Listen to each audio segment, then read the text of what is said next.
Hey there, All Things MSP crew. Eric Anthony back again from IT Nation. Some great video content this week, and we love when vendors get involved. And of course, Kyle is here. Kyle, you're with Empath, but we're actually here to talk about DMARC. And we love EasyDMARC. They're one of the great sponsors of our community, and really do appreciate the stuff and the ability for us to come together and talk about these topics that are relevant to every MSP.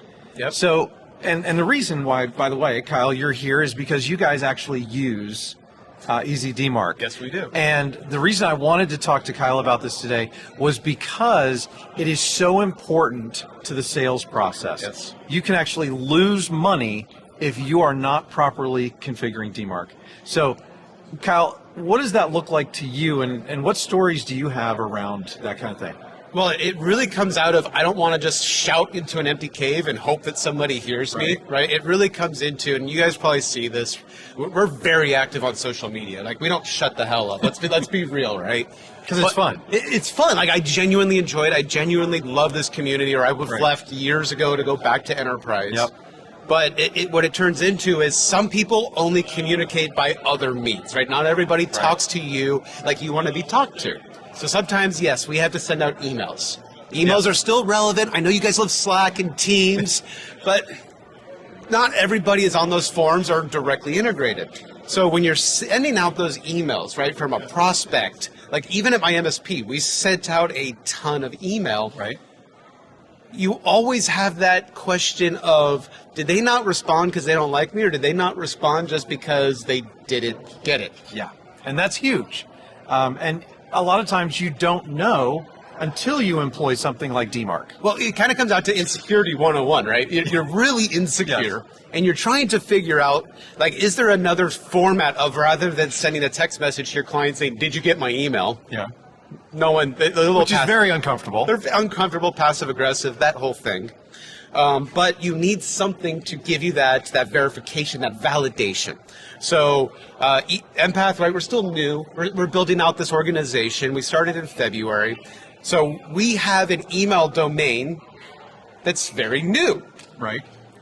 For people that don't know how email works, I'm not a cyber nerd. That's Wes. That's my business partner. But Google and Microsoft do not like new email addresses. No, they do not. I actually had that same experience when I spun up All Things MSP and BizPow because it was a new domain.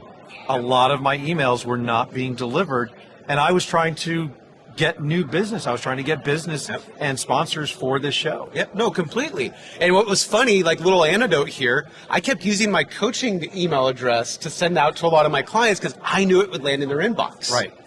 And, you know, when it comes to business development, you're sending out hundreds of emails sometimes. And it's not spam related, but this is genuinely setting out email sequences, right? For all those follow-ups I know you guys don't do, you can follow up through email successfully. Yeah, those 28 touches that we talked about with Jay McBain the other day. No, exactly. 28.5. I mean, it's been talked about for years. So what you can do to warm up your email address is to start getting that validation through DMARC and DKIM to tell spam servers, hey, I'm a good guy. Like I know who you are. Yeah. But for those that don't know, Google and Microsoft have gotten a lot better at email security for the right reasons. Exactly. So what they do is they look at your email server, they look at my email server, they look at everyone's email server and said, have I seen this domain before? And did someone else mark it as spam, whether they wanted to or not? Right. So that is where we needed a tool to give us that confidence of, is it a us problem or is it a them problem? And, you know, we used to rely on blacklists and things like that, which we could not control. Yep. Now with DMARC and DKIM, you're actually putting the control back in the hands of the domain owner so that they can verify who they are and where they're sending from. Well, yeah, because now in RBL's blacklists, they're still used.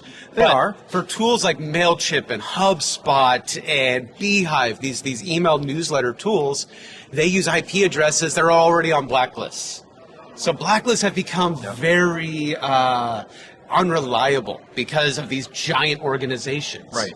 So yes, this is where those things come into play because your customers and us and you, we rely on these to grow our business, and the last thing you want is your customer calling you and generating a ticket saying, can you make sure our emails are being delivered?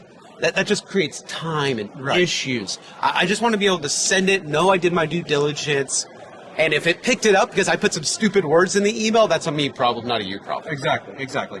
And I mean, that does happen, but a lot of times with content now, you can run it through a filter that's going to tell you whether or not it sounds spammy or not. Yep. So there are things that you can do to get around that. Yep. And, this is so important. Have you ever seen a circumstance where somebody actually lost a lot of money by not having this in place and losing those prospects? Yeah. Both of my organizations is a great example. I had one person that was literally a customer. They're a very big MSP. When I say big, I don't mean like big as in like 30 employees. I'm talking like 3,000 employees. Right. I'm very good friends with the CEO, and I literally texted him saying, dude, why do you keep ghosting me? And he goes, I'm not ghosting you.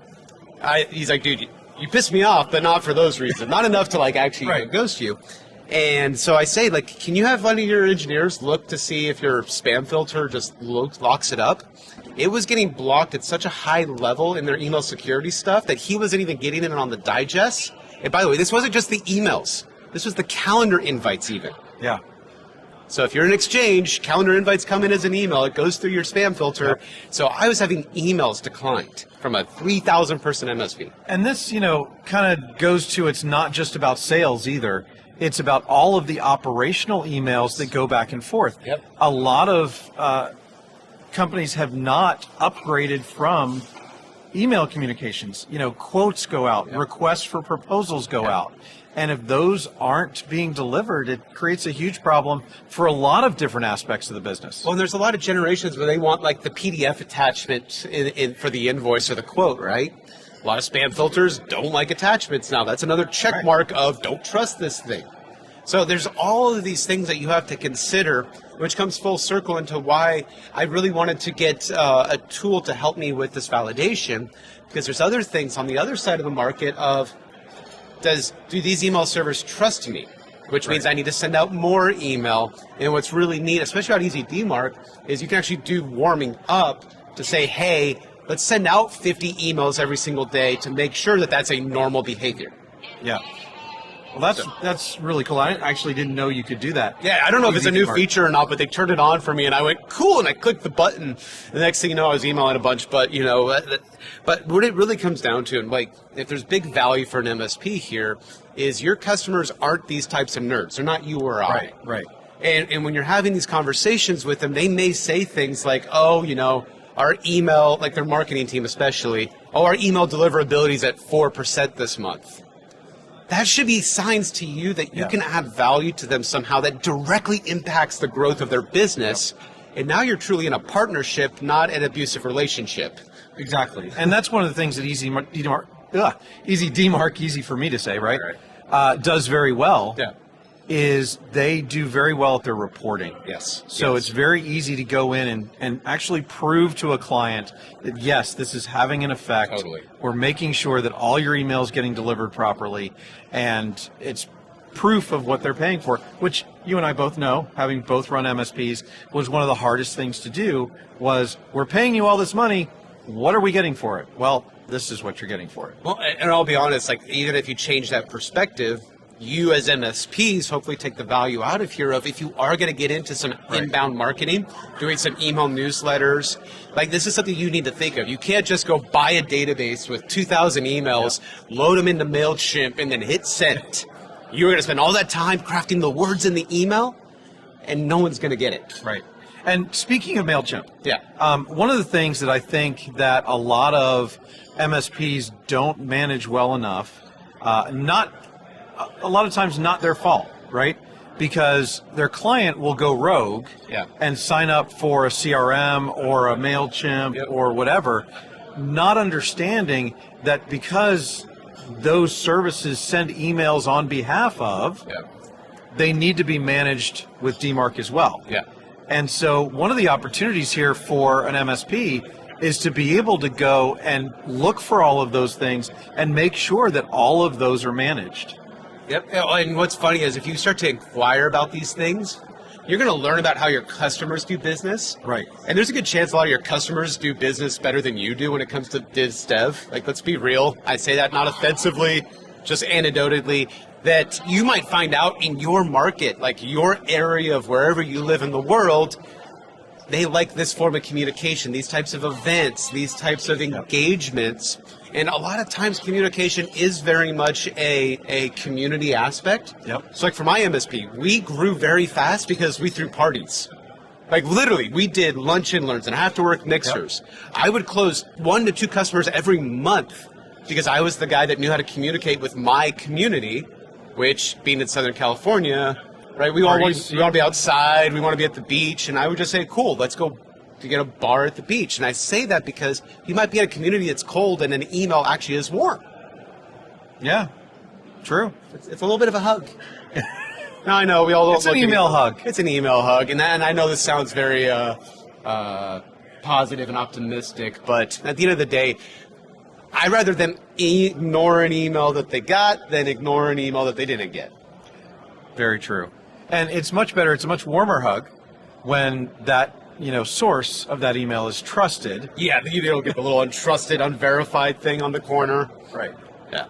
So, I love the fact that EasyDMARC has come out with this product that is so easy to use. It's so easy for them to start analyzing their client domains. It's dirt cheap. It's dirt cheap. They probably don't like us to say that, but, in the whole scheme of things, it is a no-brainer. I talked to somebody else today, and we were talking about how that it's really a baseline need. Yeah. Now, because it's not just about the security, which should make it a baseline need in the first place, but it's about the business impact that it can have if it's not done correctly. Well, when you said that, the thought that I had in my head was things like MailChimp and HubSpot will give you a little red check saying you didn't set DMARC up correctly, and that's going to generate a ticket. So can you help beat them to the punch and really make sure you manage those SPF records? And on the other side of the fence, if your customer ever does have an incident and something starts sending emails out from different IP addresses, right, and it's untrusted and unverified for a reason. Yep. So, Kyle, I thank you so much for doing this today. Really appreciate your insights into this because, your history as an MSP, your history as a coach, and now with Empath. Really do appreciate, what you guys are doing. And I know EasyDMARC appreciates you guys as well. All good. But hey, I appreciate it, man. Thank you.